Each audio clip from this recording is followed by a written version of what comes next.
பூர்வ பராச்சாரியம் அப்படின்னு ஒரு பழமையான புத்தகம், சமஸ்கிருத ஜோதிட நூல்.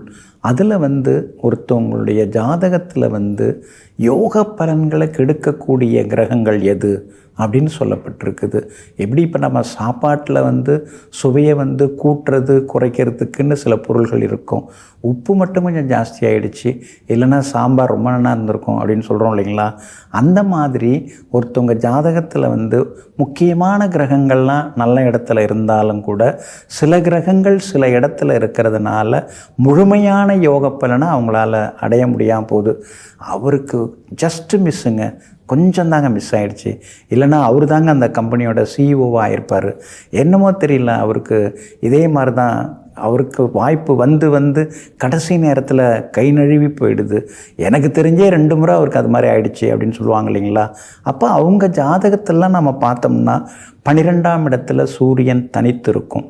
இந்த சூரியன், அதுக்கடுத்தது சுக்கிரன், சந்திரன், ராகு, இந்த 4 கிரகங்கள் இருக்கு இல்லைங்களா? அது 12ஆம் இடத்துல தனித்து இருந்தால் அவங்களுக்கு அந்த நற்பலன்களை அடையக்கூடிய அனுபவிக்கக்கூடிய யோகம் குறைவாக இருக்கும். அதாவது யோகங்கள்லாம் உண்டு, நல்ல பலன்லாம் உண்டு, ஆனால் அந்த முதன்மை பதவி, ஒரு முக்கியமான இடத்துக்கு வர்றது, பெரிய பதவிக்கு வர்றது, இந்த மாதிரி விஷயங்களில் அது தடுத்து நிறுத்திக்கிட்டே இருக்கும். அது மாதிரி அந்த நூலில் சொல்லப்பட்டிருக்கு. இப்போ இந்த சூரியன், சுக்கிரன், சந்திரன், ராகு 12ஆம் இடத்தை பார்த்தாலும் கூட நல்ல யோக பலனை அடையிறதுக்கு சில தடங்கல்கள் இருக்கும் அப்படின்னு அதில் சொல்லப்பட்டிருக்கு. அதே மாதிரி ராஜயோகத்தை அழிக்கக்கூடிய கிரகங்கள் அப்படின்னு அந்த சாப்டரில் சொல்லப்பட்டிருக்கு. 3வது அத்தியாயம். அதில் அந்த பூர்வ பராச்சாரியம் அற்புதமான நூல், வாய்ப்பு கிடைச்சுன்னா படித்து பாருங்கள். அதில் ராஜயோகத்தை அழிக்கக்கூடிய கெட்ட கிரகங்கள் அப்படின்னு எதை சொல்லப்பட்டிருக்குன்னா, சந்திரன், சனி, இந்த 2 சேர்க்கக்கூடாது. பொதுவாக சந்திரன் சனி சேர்ந்தால் புணர்வு அது அவ்வளோ நல்லதில்லை அப்படிங்கிறது நமக்கு தெரியும். ஆனால் அந்த நூலில் என்ன சொல்லப்பட்டிருக்குன்னா, இந்த சந்திரனும் சனியும் லக்னத்தில் இருக்கக்கூடாது, 9ஆம் இடத்துல இருக்கக்கூடாது, இந்த 2 இடத்துல தான் இருக்கக்கூடாது. இந்த 2 இடத்துல இருந்தால் தான் அதனுடைய தாக்கம் அதிகமாக இருக்கும். இந்த 2 இடத்துல இந்த சந்திரன் சனி புணர்வு இருந்தால் அவங்களுக்கு ராஜயோகத்தை அனுபவிக்கக்கூடிய வாய்ப்புகள் இருந்தும் அனுபவிக்க முடியாமல் விட்டு கொடுத்து போக வேண்டியிருக்கும், அல்லது விட்டு விலக வேண்டியிருக்கும் அப்படிங்கிற மாதிரி. இப்போ சிலர்லாம் பாருங்கள், ஒரு கட்சியில் கடுமையாக உழைச்சிருப்பாங்க, திடீர்னு வேறு கட்சிக்கு மாறுவாங்க. இவங்க மாறின பிறகு அந்த கட்சியை ஆளுங்கட்சியாக மாறிடும்.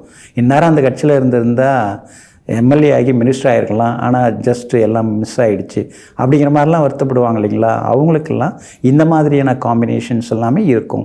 இன்னொன்று சொல்லப்பட்டிருக்குது, சுக்கிரன் ராகு 12ஆம் இடத்துல இருக்கக்கூடாது. ஏன்னா சுக்கிரன் ராகு மற்ற இடங்களை விட 12ஆம் இடத்துல இருந்தால் அந்த ராஜயோகத்துக்கு எடுக்கக்கூடிய அமைப்பு இருக்குது அப்படின்னு சொல்லப்பட்டிருக்கு. அதே மாதிரி இப்போ நாம் ஆமேடம், எருது, சுறா, நண்டு, கன்னி 5 இடத்தில் கருணாக அமர்ந்திருக்க பூமேடை தண்டில் ராஜயோகம்லாம் சொல்லப்பட்டிருக்கு இல்லைங்களா? அப்போ இந்த ராகு இந்த மாதிரி வீடுகளில் இருக்கிறது நல்லது. ஆனால் மிதுனத்தில் ராகு இருக்கக்கூடாது அப்படின்னு சொல்லப்பட்டிருக்கு.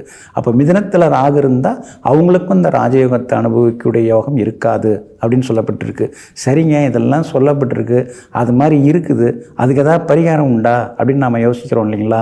திருவாலங்காடு போகிறது நல்லது. ஏன்னா அந்த திருத்தணி பக்கத்தில் இருக்கக்கூடிய திருவாலங்காடு போகலாம்.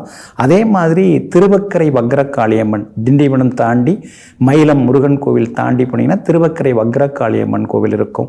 இந்த 2 கோவில்களுக்கு போய் வருவதன் மூலமாக இந்த மாதிரி தோஷங்கள், இந்த மாதிரி கெட்ட கிரக அமைப்புகளால் ஏற்படக்கூடிய தாக்குதல்கள், தாக்கங்கள் எல்லாமே குறைஞ்சி நிச்சயமாக நாம் ராஜயோகத்தை அனுபவிக்க முடியுங்க. நெஞ்சிற்கினியவர்களே, மங்கள வாரமாகிய இன்றைய நாள் உங்களுக்கு மகிழ்ச்சியையும் பொன்னையும் பொருளையும் அள்ளித்தரும் அதிர்ஷ்டகரமான நாளாக அமையட்டும்.